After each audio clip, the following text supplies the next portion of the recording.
Welcome once again to Now St. Louis. I'm your host, George Blaze, and our continuing conversations with policymakers, leaders from the community, everybody who works together to make St. Louis the best place to be in the county, in the state, in the nation. And today I'm talking with someone very special. Earlier this year, she was unanimously voted as the chairwoman of the St. Louis County Council, Miss Lisa Clancy. Chairwoman, it's good to meet you. Good to be here with you, and good to meet you as well, George. Well, you know what? I have to say that, you had an opportunity by attending DePaul University to escape St. Louis, and somehow you found your way back and now working in public policy. What is it that you love about St. Louis so much? Well, St. Louis is home to me. My family has been in St. Louis for at least 5 generations on one side. And even though I've had some opportunities to spend time in places outside of St. Louis, it has always drawn me back because of my family, my friends, great amenities, places to visit, and great food. So, and there's a lot of good work that needs to happen here. So that's something I'm committed to. And clearly, this is the kind of work, it has to come from the heart. I mean, considering everything that's gone on in the region over the past 10 years or so, to jump in 2018, to get into public policy here, what went through your mind that made you say, no, this is the time and this is my place? Well, I don't think public service is necessarily a new concept to me. My background has been in social work, and I grew up with 2 parents who I think really instilled in me, especially my mother, what it looked like to be a strong woman, and shared with me lots of examples of women showing up to make a difference in the world. And I wanted to be like that. And so that pathway took me to college, where I got my undergraduate degree at the University of Missouri St. Louis in social work. And then I spent a couple years in the classroom down in New Orleans through the Teach for America program, and then got my master's degree in social work. And so I look at this as not necessarily about politics, but about public service. And that's something that's always been a commitment of mine. And I think a place that we increasingly need people who have backgrounds in fields like social work to show up in, because my training has given me the skills to really want to dig in and work side by side with the community on the most pressing issues. So when I ran in 2018, there were a couple of things going on, to say the least. We had a county executive at the time who is now in federal prison for corruption. And so I was running against one of his biggest allies on the council. And that was one of the reasons why I ran, because I wasn't excited about the direction and was deeply concerned about the direction that county government was going in. And also there were some questions about representation. At the time when I joined council and was elected, I was the youngest person by 20 years. And so I really saw an opportunity for a millennial, a young mom with a child, to be in this position. That gap has closed a little bit since I've been on the council, but I think it's still important. And I hope that is something that has called a lot of other people to start digging in and looking at local government and opportunities to serve there. Well, clearly the right person for the job in a lot of ways, which we'll discuss today. Who could have foreseen where we would be right now, in January, that now with COVID-19, with all the social justice issues going on in the streets, these ongoing issues that have been going on in the St. Louis region for some time now, but really came to a head, has to be the most challenging time that I can remember in my adult life. Absolutely. Yeah, we had no idea what we would be going through this year in terms of this global health pandemic that is still very much going on. I do, though, think that a lot of the crises we are dealing with, whether or not it's related to the pandemic and coronavirus, or it's related to relationships between community members and police, and public safety questions, we've got a lot of issues top of mind right now related to equity and justice. And that is not a surprise. I mean, that's something I think we could predict, even though we couldn't predict how those things would manifest and come to bear here in 2020. And building partnerships, I mean, is part and parcel to your whole philosophy of doing things, as a founder of Thread and these other organizations, really bringing, public and private partners together to understand what the facts are on the ground and moving things forward. It's not an easy job. There's this old saying that says, if you knew how sausage was made, you wouldn't eat it.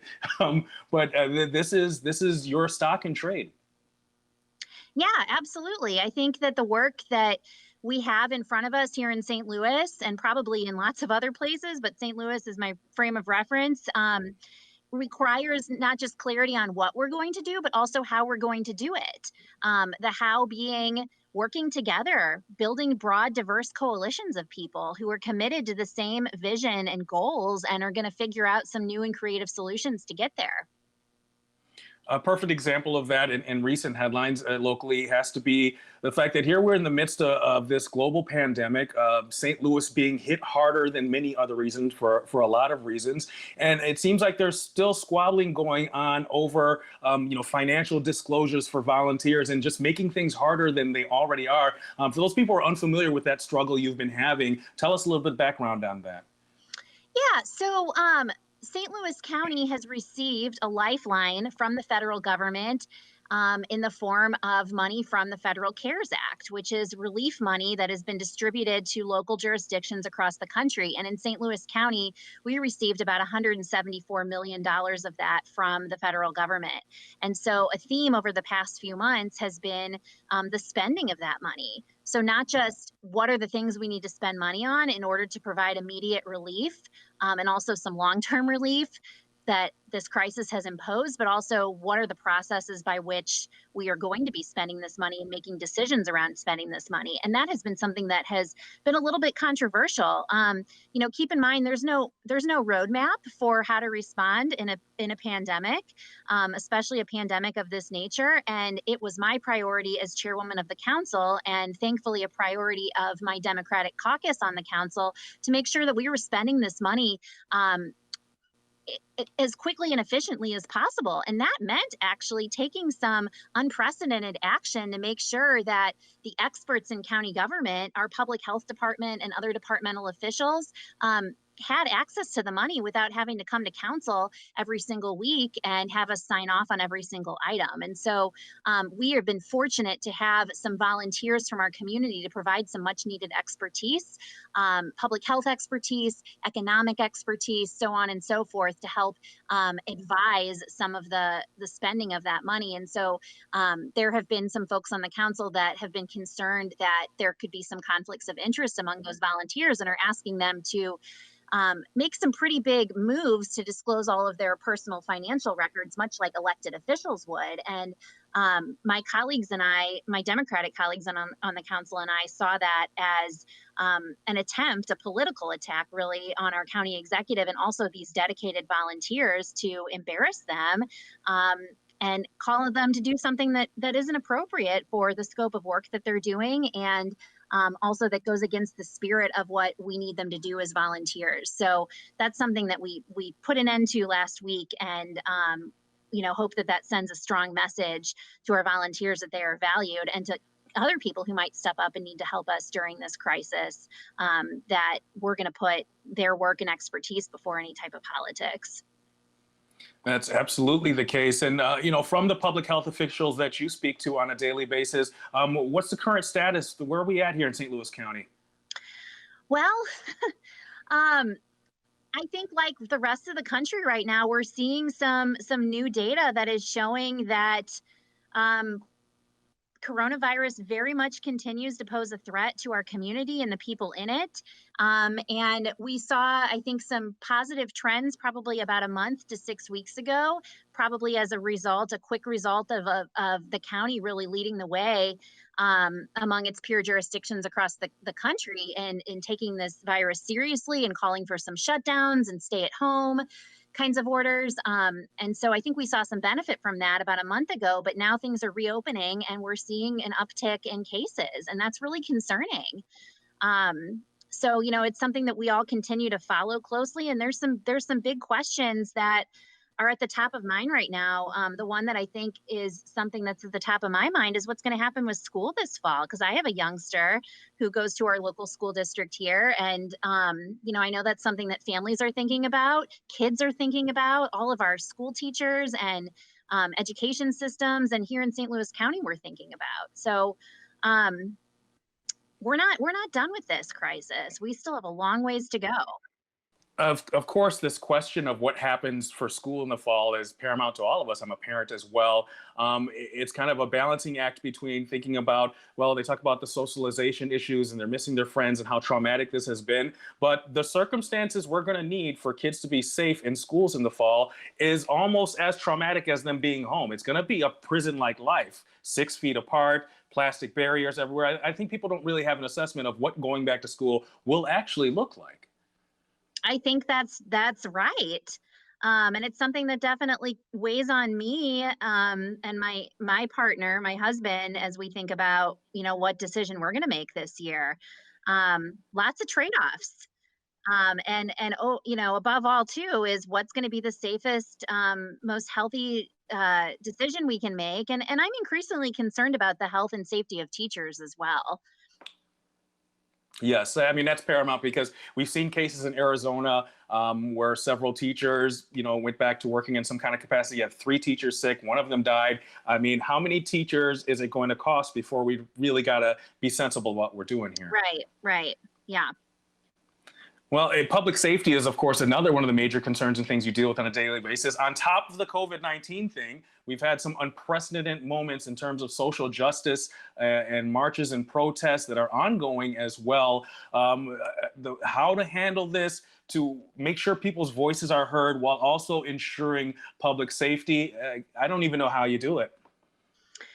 Well, it's not easy. I mean, again, I think that um, what we are facing right here in terms of a new civil rights movement, in terms of the Black Lives Matter movement that we are in, is not a surprise.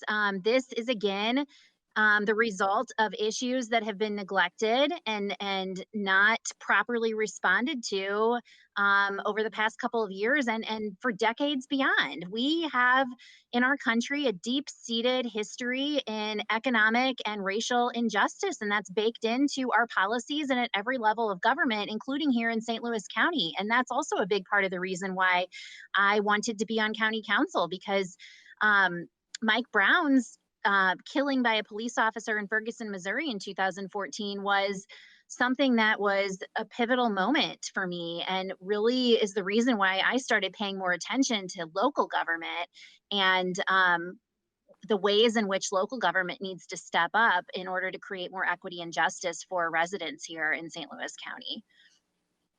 And through your ongoing discussions and public policy work, it's been really troubling to me to hear some of the statements being made by representatives from St. Louis County Police Department and other leadership across the city and across the county, where it's like we're really pulling the veil back on some of the things that people have been talking about for decades now, and now they're being I don't know, a little cavalier with their assessments of what racism is and what it means to people and how serious the situation is. I agree.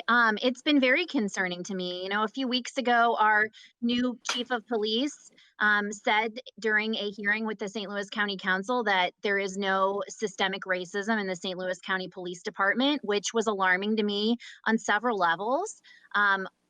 Most importantly, I think that to me it shows that there's not been a lot of listening and dialogue, because I don't think you can have conversations with many of the Black and brown officers in the department and not hear that that's an issue.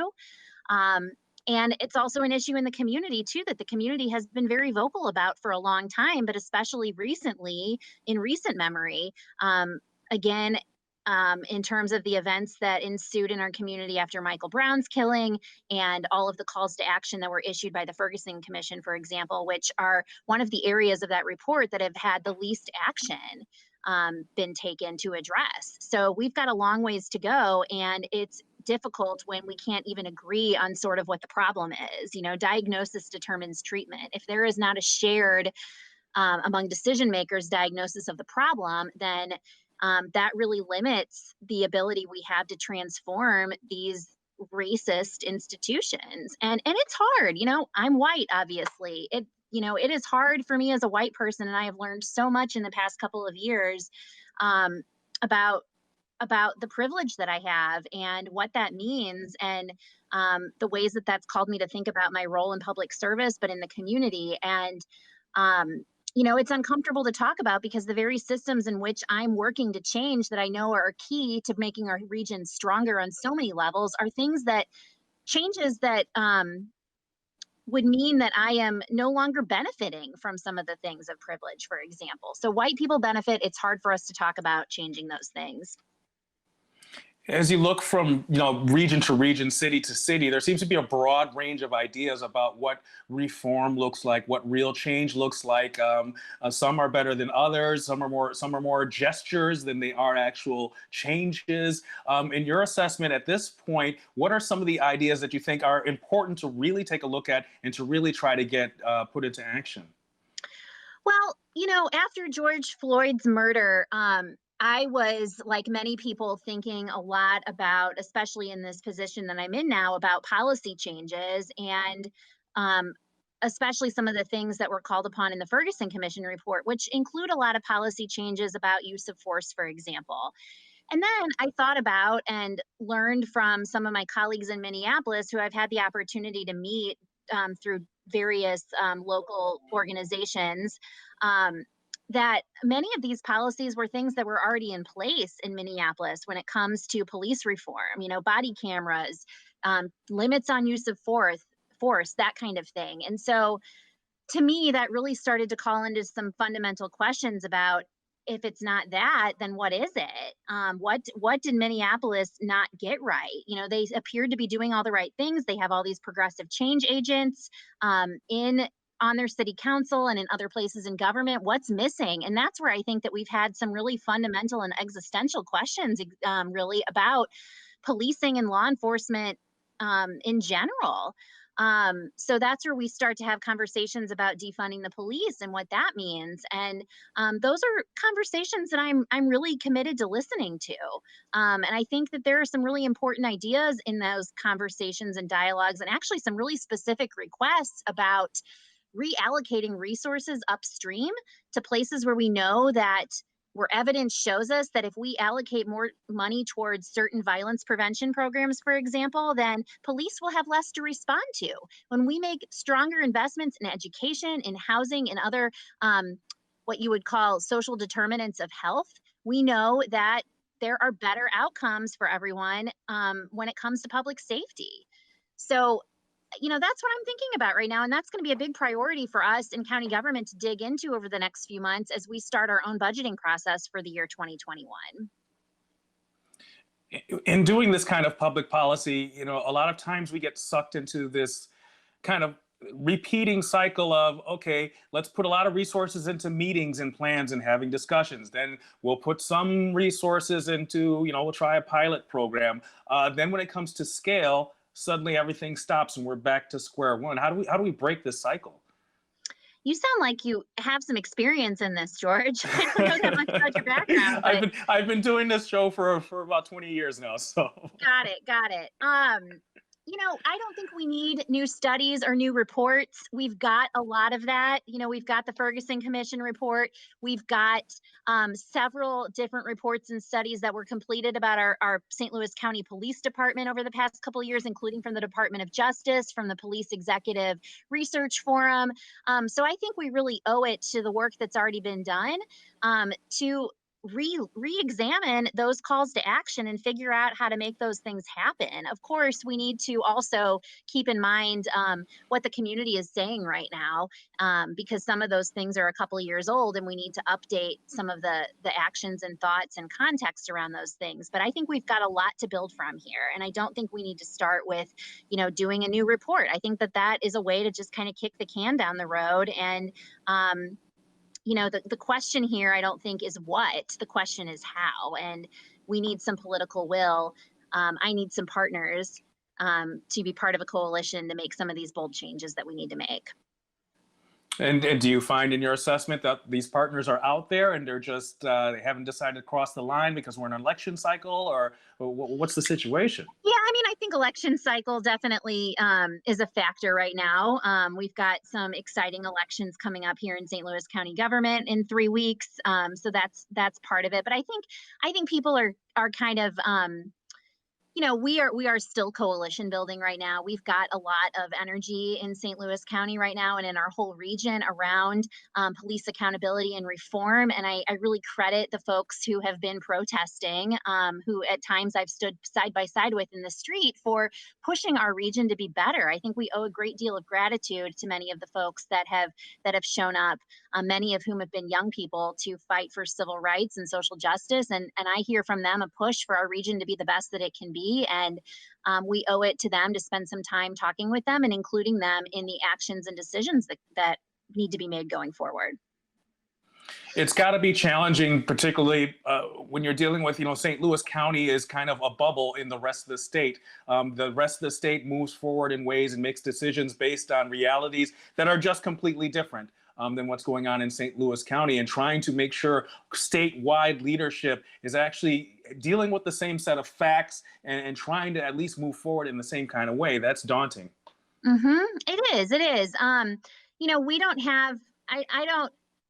I'm in pretty consistent communication actually with some of my counterparts who, spend time in Jefferson City, our state representatives and state senators. And, that's something that we try to ensure a lot of communication around common areas and priorities, which, I think our priorities here in St. Louis County are very similar as they are in the rest of the state, even if they're framed differently in different places. Of course, I don't want this entire interview to be all gloom and doom. There is hope, and we are moving forward in a lot of ways. It is summertime. And I understand that you're kind of a fan of getting out in the outdoors. What makes you happiest in terms of self-care and getting out there and enjoying St. Louis County? That is a fun question. Yeah, I like to stay active. It's good for my mental health to get outside, get some fresh air, get some sunshine. So, my family and we live really close to a greenway. We just spent some time out on our bikes a couple of days ago, which was fun. I stole some time this morning to go walking. Um, we're lucky to have a lot of great outdoor spaces here in St. Louis County with our St. Louis County parks, but then also in not too far driving range to go out and go for a hike. And the other thing is, I love to eat. Like, one of the best things about St. Louis, and I know Chicago too, is the food scene. Oh, yeah. And, my family has tried to support our local restaurants as best as we can through this pandemic by doing lots of carry out and takeout. Which has been a fun way to sort of mix up some of the doom and gloom. For sure. And too. yeah, that's one of the other issues we didn't really get into, but supporting economic development and making sure that our small and medium businesses in the region, are able to open up at some point. We've lost so many that won't be coming back. What are some of the efforts out there that you're seeing or that's really working to make sure some of our small businesses actually survive this? Yeah, I have received countless emails and had communications with many of our small business owners, and it's been really devastating to hear of the impact that this pandemic has taken on them, because we know that small businesses in many ways are the lifeblood of the community. And some of the things I've been reading have talked a lot about how a region's ability to bounce back from this is really going to be dependent on its health of its small businesses. So, I don't know that we know the full impact yet. We know that people are struggling right now. There's been lots of businesses that have kind of gone on hiatus, but haven't necessarily said they've closed. There's others that have gone ahead and just said, nope, we're done. Like, we're not going to make it through this. So one of the things we've been doing in St. Louis County is we used our federal CARES money to about 10% of our federal CARES money actually to distribute to small businesses in the form of a grant to help provide some relief to them. And so each of the council districts worked with the county executive on a collaborative process to receive applications from small businesses in our district and to make recommendations about which small businesses should get funded. Fortunately, we ended up deciding about a week ago to just fund everyone who qualified, who had applied.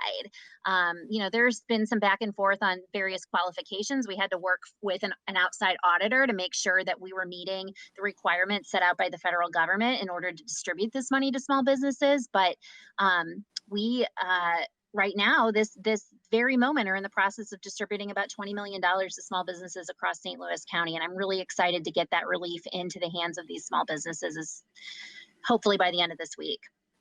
It's so important. It's what makes the region vibrant and what makes, it lends itself to so many other parts of the economy, and making sure that that's Mhm. working is paramount. The last couple of minutes I got here, I know that many other jurisdictions across the country are starting to slowly move into trying to have board meetings and stuff in person instead of all these Zoom meetings all day long. I've seen some strange stuff. I've monitored a couple of county meetings in some different regions. How's that been going for you?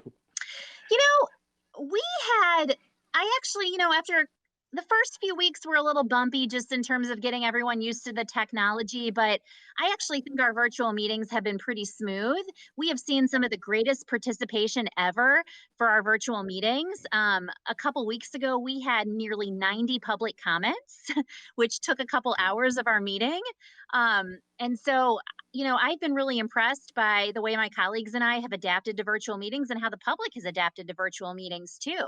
I don't think we're going to be going back to how it was anytime soon, because we know that there's quite a bit of changes we would need to make inside of our council chambers in order for it to be a place where everyone can be properly social distanced and where we can prioritize everyone's health and safety. In the meantime, we are going to continue to do our virtual meetings, and I look forward to continued robust participation from the public. Well, Chairwoman Lisa Clancy, it's been an honor to meet you. I've been looking forward to this conversation, and I think because of everything that's going on within the next couple of months, we can have you on again to give us an update on where you're at and some public policy things people should be looking forward to, particularly coming into November. Absolutely. I would love to come back. Thank you so much, George. Great to meet you as well. Great to meet you, and thank you all for joining us. We'll see you next week right here on Now. St. Louis.